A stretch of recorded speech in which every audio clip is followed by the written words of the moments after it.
Wonderful to be back at the Valley for the second time in 5 hours. Uh, lovely to be part of this book. As an editor, I'm told by my publishers and all not to ever have a favorite book because it upsets other authors.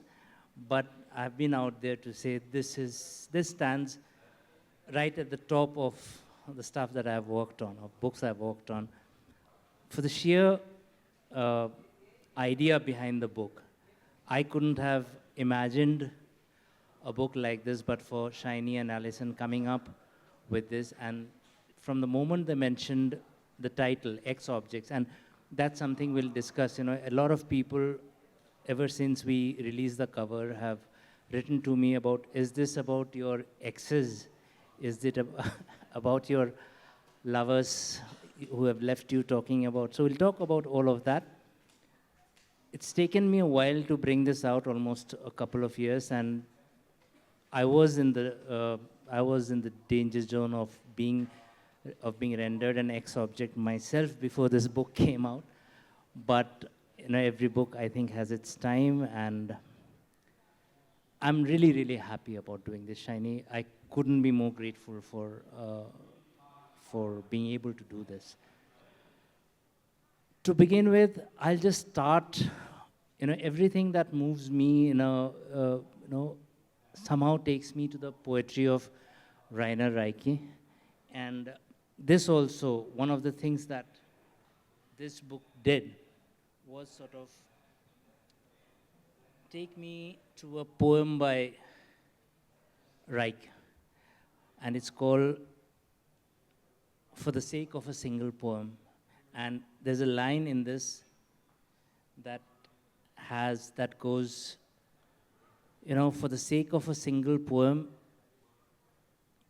so many things need to be done, of which it's necessary to be sitting beside the dead. And because that gives you a perspective nothing else in life can give you. And this book is an exploration of that particular aspect. Every of the essay in this talks about that. So just to, you know,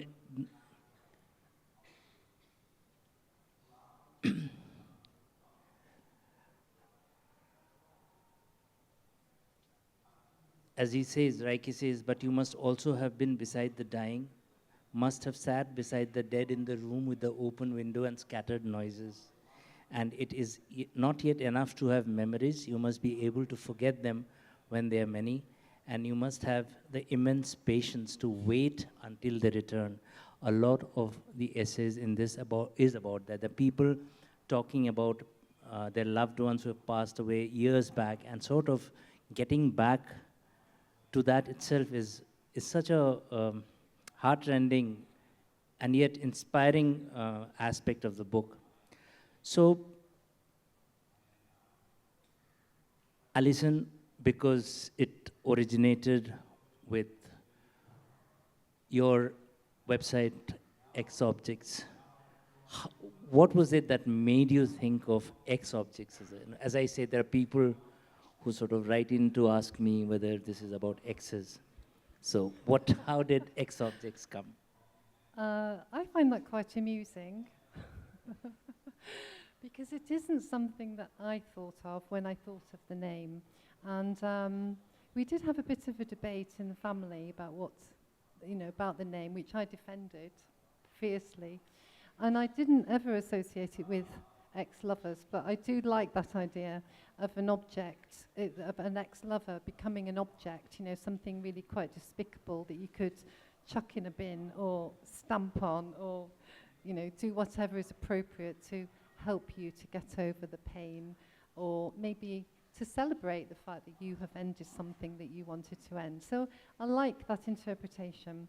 But I have to admit that of all the workshops I have done in England, it has never come up. My son, actually, when I was preparing for this to come here, he saw the copy of the book and he said, okay, what is this X Objects? And I sort of started explaining, okay, this. So he had this wonderful explanation for it. I said, okay, we are in the process of shifting residences after almost 10 years at a place. And he said, okay, and we are talking about getting rid of some of the stuff. And some of the stuff, of course, belongs to him, things he has ordered. And he said, okay, so some of the objects that you'll leave behind here will become X objects. Is that it? So that's a very interesting take on.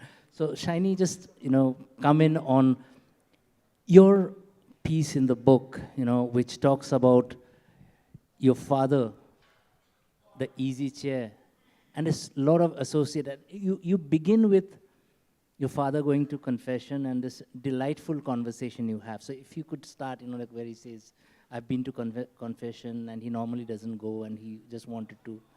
So if you could just talk about your... Would you rather that I read out? Read out, yeah. That first bit, yeah, I have this with me. That first bit, and then we'll read out. I'll read the last. Yeah. This is the beginning.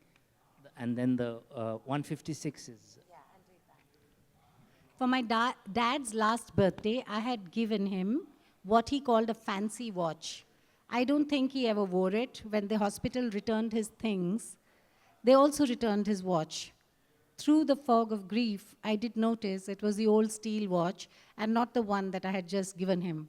For a long time, we held on to both watches, the new one and the old. Eventually, his best friend took one, and my younger daughter took the other. She got a pretty box and put the old steel watch carefully into it, and the box was on her desk in her room in another city.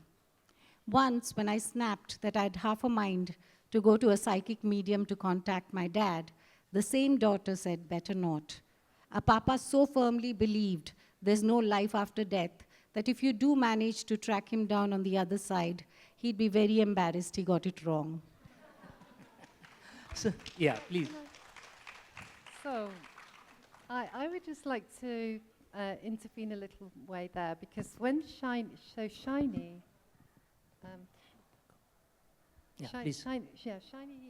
read out, we had Zoom meetings. So we worked for 2 years, as you were saying, on this book. We had Zoom meetings. We had masses of emails. We had lots of humor.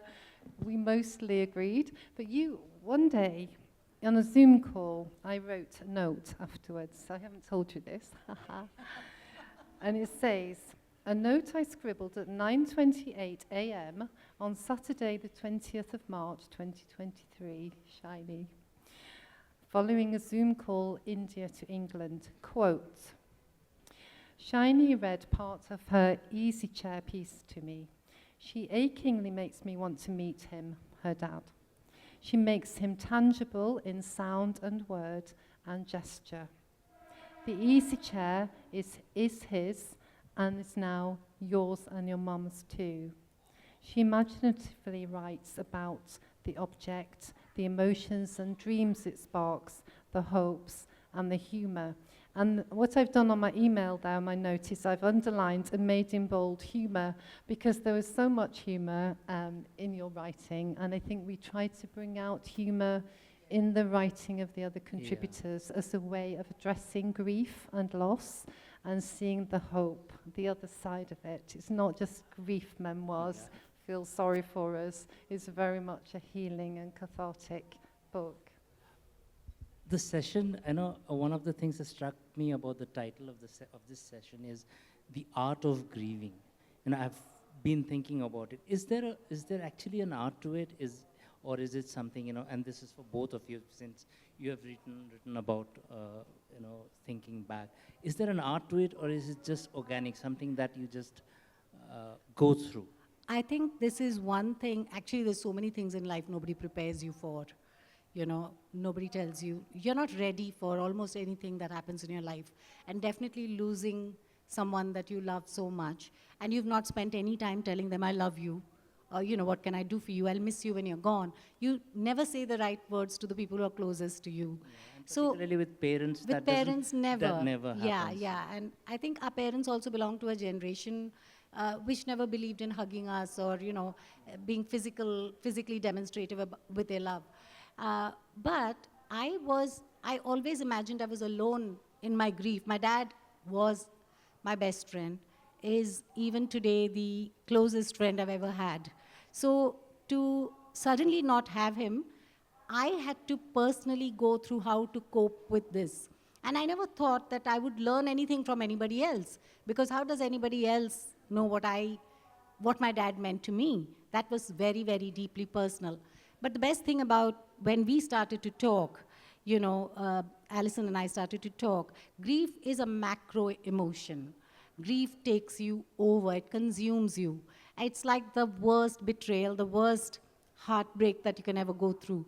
But through Alison's, her website, her very original idea about X objects, I felt that we are going into micro histories and micro stories. And I can remember my dad not in the way that he went suddenly, one September dawn, which even now I cannot think without feeling completely, I have never forgiven him for this, for just going away like that. But when she would talk to me on Zoom, and I'm a short story writer, I like to keep everything brief, and I would tell, then Alison would trick me into speaking something about my dad, and then I would say something, and she'd say, why don't you put that into your book? So she was this guiding mentor and editor for this project, and I would then say, do you think it would matter to anybody? Okay, I still don't know if it matters to anybody, but it mattered to me. It brought my dad alive in all those little ways that he used to love going for fishing, and there were so many things, and of course he was like comatosely honest. He didn't care what the other person felt like, but he would just tell you the truth. Does this look nice? He would say no. So he was just not tactful or diplomatic. And to put that into words, daughter to daughter, Alison had also lost her parents by then.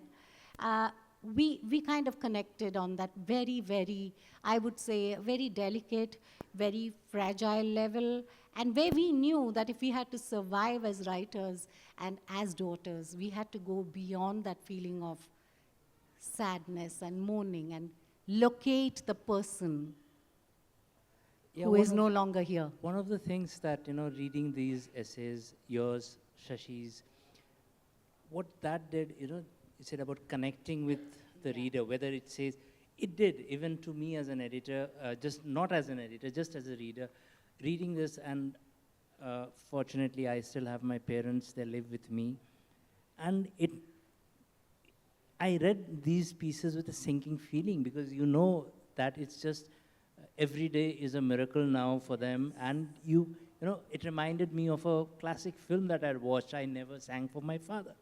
And you actually don't do that when they're alive. It's only when they're gone probably you realize. So that's a sort of personal level one related to the book. Alison, your take on this, the art of grieving or coping with loss. Yes, and I think if you read Vikram's story, just picking up the point you just made, he really opens up very much about the thing that Shinie was talking about, the not necessarily saying why you love somebody, you do, but you're not saying it. And again, it's quite heartrending, his story, but his mum is kind of nudging in there, was encouraging him in his music, but she would have a little criticisms of, he'd been on stage, and can I just tell you that could have been a bit better or whatever. And he acknowledges that he would rather hear from a stranger some feedback on what he'd done rather than his mother, who was close at hand. It's quite touching. But I also wanted to bring in Shashi because in relation to your question about whether it's, art, really, she talks in her memoir, which Shinie encouraged me to read, called Listen to Me. Has anybody read that? Shashi Deshpande's memoir? Anyway, I encourage you to read it. Shinie encouraged me to. And she says, I believe it is in art that humans find moral values. And I do think that each of the writers has looked for value and morality within their story.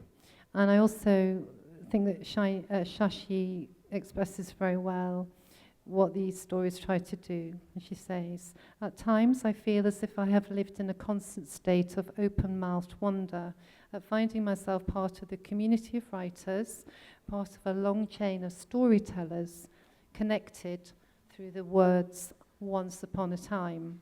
So although these stories might appear to be kind of non-fiction, memoir, actually there's a lot of imagination in them, because where we have a gap, where we didn't say something, where we didn't sing something, but we felt it, everybody here, whether you're officially a writer or not, you can say whatever you want to say in writing. You can say it to somebody else. If you don't know it, it doesn't mean to say it wasn't true, because actually you're creating something based on what you do know about that person. It's not coming from nothing. So you are the best person to do that. If somebody has gone, if something you've lost like climate change, or heritage, it's not just a person. Those objects that elicit emotions that bind us to people and places. This is what it's about, and it's in everybody's purview. It's within everybody's reach to do that. Shinie, one of the things that you write in your introduction, and I'll come to your introduction, you end your introduction to the book with a wonderful line, "The present is the past." Could you just elaborate on that just a bit? How do you see the present being the past, and how does that inform the pieces in this anthology? I really wouldn't recommend aging to anybody, because as we age, a lot of things that we never thought twice about become very significant. We are very nostalgic about things. Out of the blue, we see someone wearing a dress, and we're like, I had a dress like that. And then you go back home and you pull out everything and you locate that dress. What is it? It's a feeling, and it takes you back to the person that you used to be when you wore that dress. There was a beautiful piece on Alison's website, artificialsilk.org, which was about a mini skirt that a girl wore as a child, and she can no longer wear it. Her culture does not permit her to wear a short skirt as an adult, and she misses having her legs free. So I think a lot of what happens in the past does become the present, and a lot of what's happening in the present is all about the past. So, and the para that I write, or the line that I write just before that is about, I have this, I'm sure all of us probably have this. We have all collected things that mean something to us in a little box. And sometimes when I'm feeling low, or something horrible happens to me, I pick up this box from my kitchen loft and I go through everything. So there are like movie tickets. I've gone for a movie long back with my friends, Tom Cruise, Top Gun, and how, the four of us, my friends and I, we wooed and awed over Tom Cruise. And, so notes that we used to pass to each other in class. When will this end? Kill me now. And all of that in horrible handwriting, so many question marks. And doodling, and cards you got from guys that you thought like you were too good for them, but you've kept those cards. And those cards now don't denote them; they denote you, how you were to somebody else, how you appeared to somebody else at some time. So I think that kind of a box, it's like counting all your money, just sitting like Scrooge and thinking about, oh, I own this, I have this. Somebody felt so deeply for me. I felt so deeply for somebody. I liked this guy. This guy liked me. Something like that. Yeah, recently, since we were moving, and there's so many stuff that came out of the shelves, and in that, there are a bunch of letters from my school principal to me, and, looking at these letters go back almost 40 years. I left school in Shillong 40 years ago, and these are letters, and just reading them. And I met the teacher, my principal, recently, about 6-8 months back at a launch in Guwahati.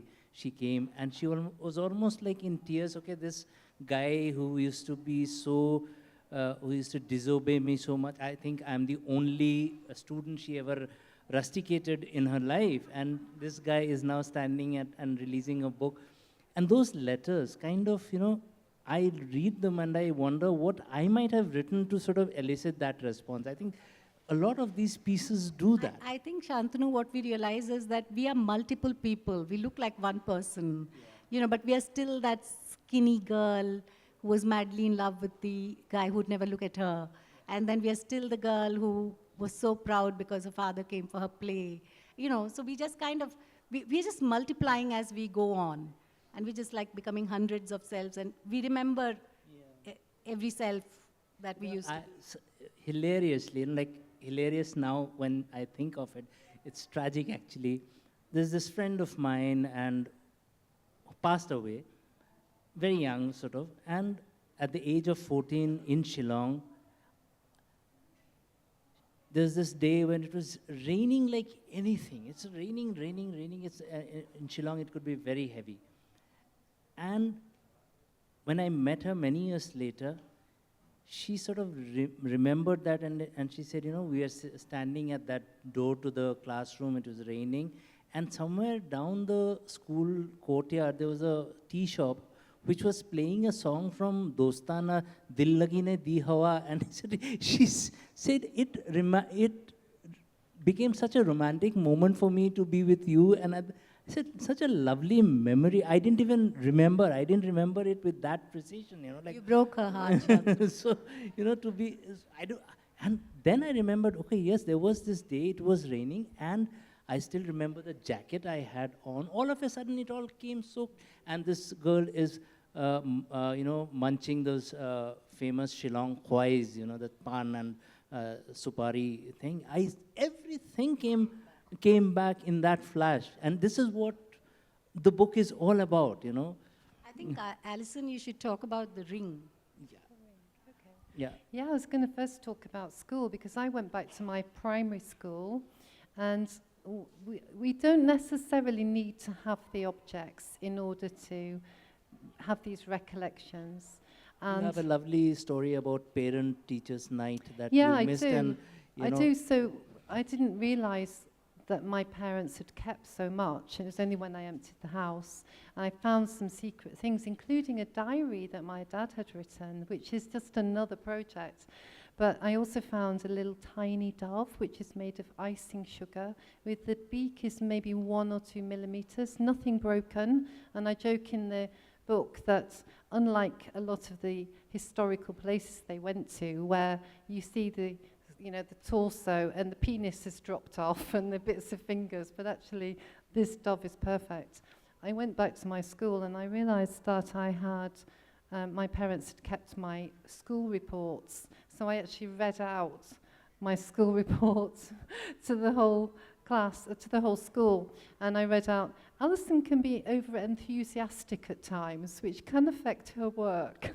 But one of the things about the ring, so my background is actually quite sort of working class northern England, textiles, cotton weaving.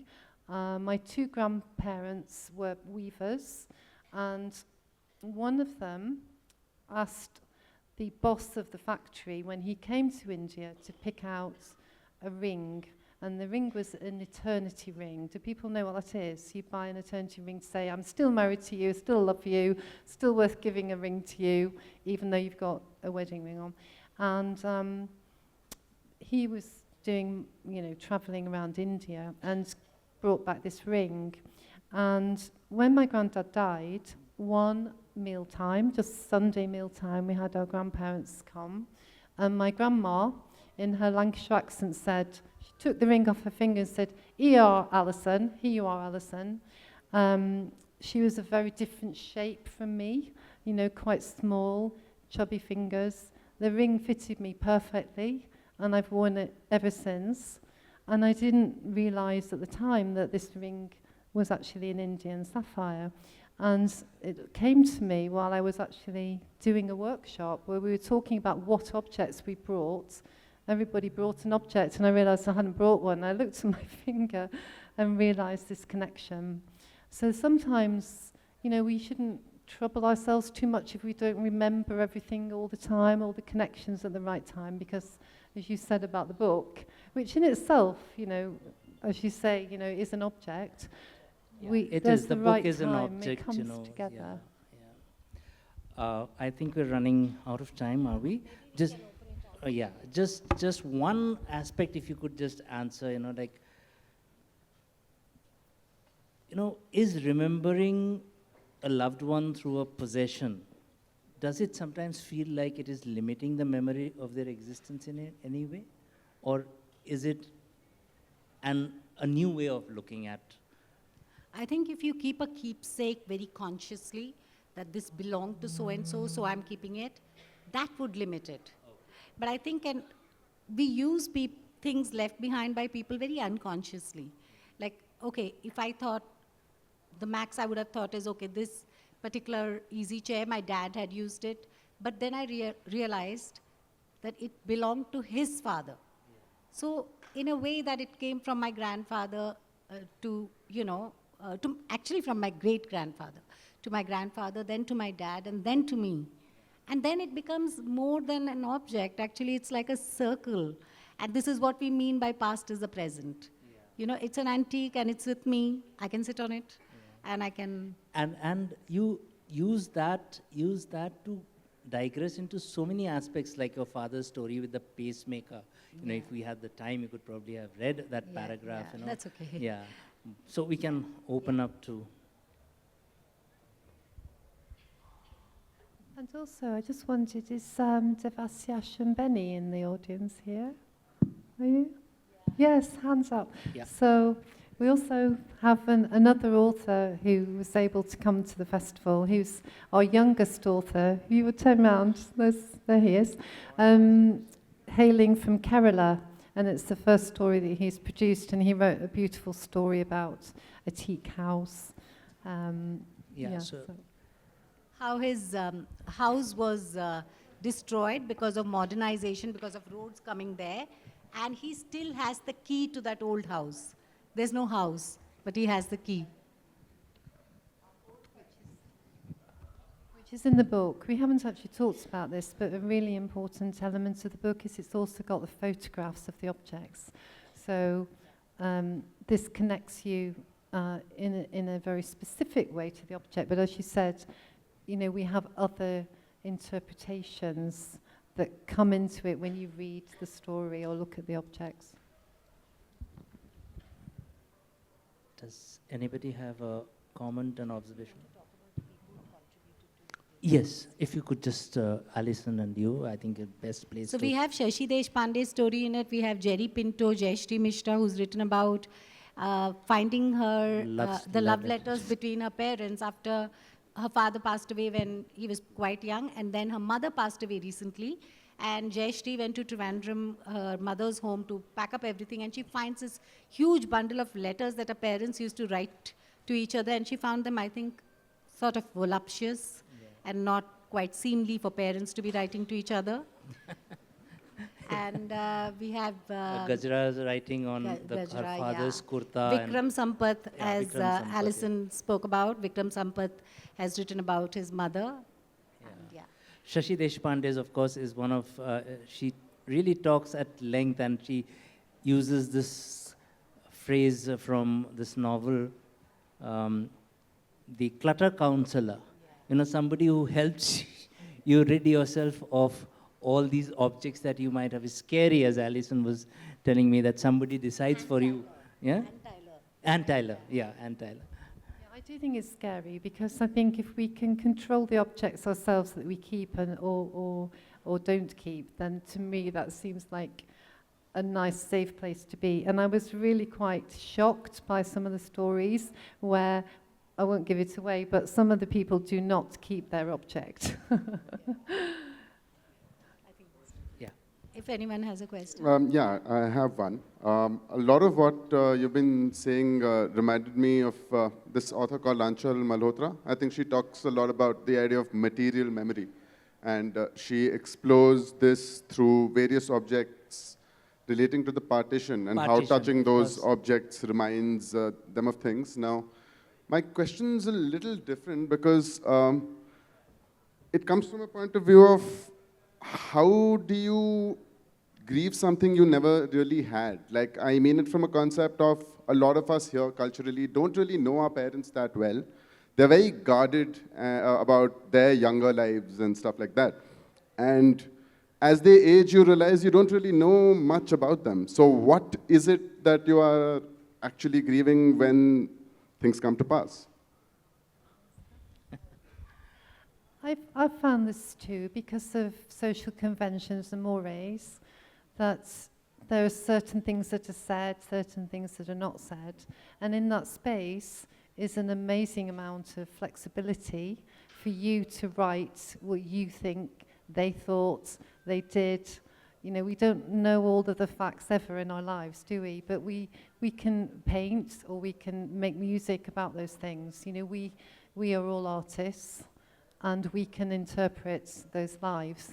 And nobody's going to say that's not correct. You know, you can probably understand them a lot more, as I did. There were lots of gaps, but by looking really closely, I feel like I really understand them a lot more now than I did. And that in itself is very healing, I found. In fact, music also plays a very important role in many of these essays. You know, we'll talk about music and with these loved ones in the session we have when we release the book. And I just wanted to add that children make the best spies. Yeah. We spy on our parents all the time. You know, when they know we are playing in the corner, they'll say, go out of the room and play. And what we do is we play very quietly, so they don't know we are there. And once they are gone, I think we are a spy, but in a different way. Because we try to follow their feelings and emotions, and not just, you know, what they're saying and doing, what is visually locatable. We are looking at things, like she said, we start guessing about some kind of sacrifices that they may have made, or when they went out of their way for us. And so many of these objects go back to anecdotes that we did not record mentally when they were there.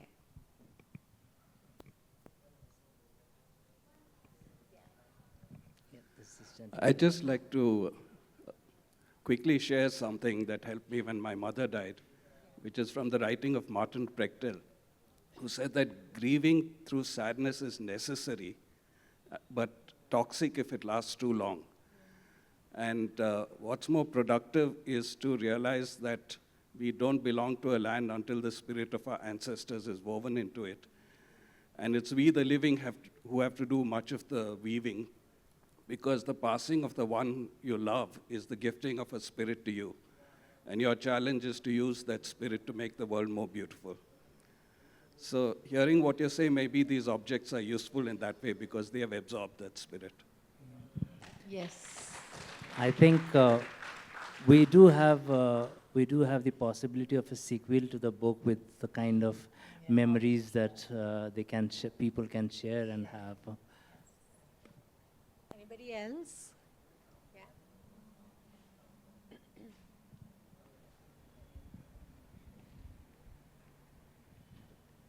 Hello. Yeah. So when we experience a loss, let's say loss of our loved ones, so does that make us like emotionally numb? I mean, like if it happens for the second time, then like will we hold the same amount of emotion for that person? Or No, could you come again, please? Just the last bit of it was not clear. Yeah. So I was saying, like, so when we lose our loved ones, let's say, so we go through all sorts of emotions, right? And does that make us emotionally numb? As in, like, when we experience like it for the second time, like, do we hold the same sorts of emotions like for that person, or?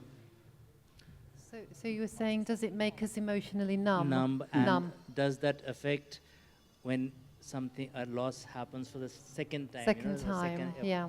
Second parent, maybe. Well, I mean, my parents died. They were married for 70 years, and they died within 7 months of one another. It was a big shock. But what I did, as soon as I heard the call from the hospital saying that my mum had died, I opened my iPad and I started writing. And the physical act of writing helped me to remove that numbness. And as I moved through the writing, did something, tried to connect my emotions to my mind and to the expression, even though it was a little bit gobbledygook, that was an important part of the process of de-numbing myself, I would say. When it happened the second time, I think it depends on the person, but you do develop mechanisms to deal with it. And I think if you can feel hopeful that by looking closely, not shying away from it, and trying to see beyond the, very personal to who they were, what they gave you, as Shinie was saying, their generosity, the things that they didn't make a big meal about, but you knew that they were there as a foundation, and they allowed you the freedom to make something of your life. This is the thing, they liberated you. Actually quite, every parent's different, but for me they were very modest in the way they did that. And I think you just look for the things that were gifts to you, and they will denumb you, and try and make something that feels hopeful at the end of it. But as you say, you've got to go through that process of the sadness. That you can't get away with not having that, because it's not really addressing your emotions.